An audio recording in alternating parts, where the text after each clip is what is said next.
নমস্কার বন্ধুরা, আজ আমি তোমাদের সাথে শেয়ার করব চুনো মাছের চচ্চড়ি রেসিপি একদম অন্যরকমভাবে। তার জন্য এখানে আমি প্রথমে 150 গ্রাম চুনো মাছ নিয়ে নিয়েছি। পরিমাণ মতো হলুদ লবণ দিয়ে দিলাম। এবার দিয়ে দেবো সর্ষে পোস্ত বাটা, আর আগের থেকে একটা বড় সাইজের পেঁয়াজ আমি কুচিয়ে ভেজে রেখেছিলাম, ঠান্ডা করতে রেখেছিলাম, সেই পেঁয়াজ ভাজাটা দিয়ে দেবো। এবার পেঁয়াজ ভাজাটা দিয়ে সব কিছু একসাথে ভালো করে মেখে মিশিয়ে নেব।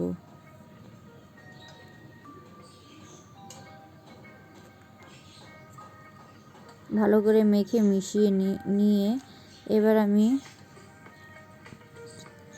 গ্যাসে কড়াইটা বসিয়ে দেবো।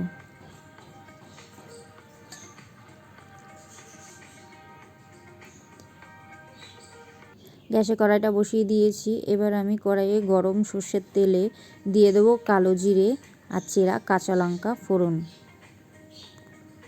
লঙ্কাগুলো একটু বেশি করে চিড়ে তারপর দিতে হবে, না হলে ফেটে গায়ে ছিটিয়ে আসতে পারে।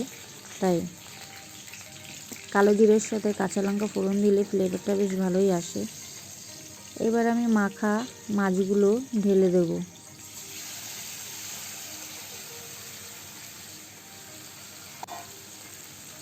মাছগুলো দিয়ে এবার আমি একটু সামান্য এপিট ওপিট করে নাড়াচাড়া করে নেব। সাবধানে নাড়াচাড়া করতে হবে যাতে মাছগুলো ভেঙে না যায়।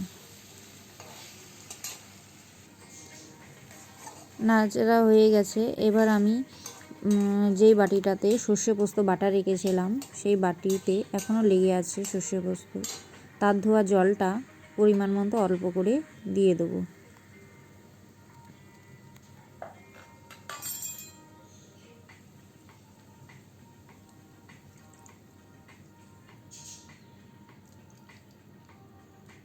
দেওয়ার পর এই ঝোলটা যখন ফুটে আসবে একটু, তখন আমি একটা পাত্র দিয়ে কড়াইটা ঢেকে দেব মাছটা সেদ্ধ হওয়ার জন্য।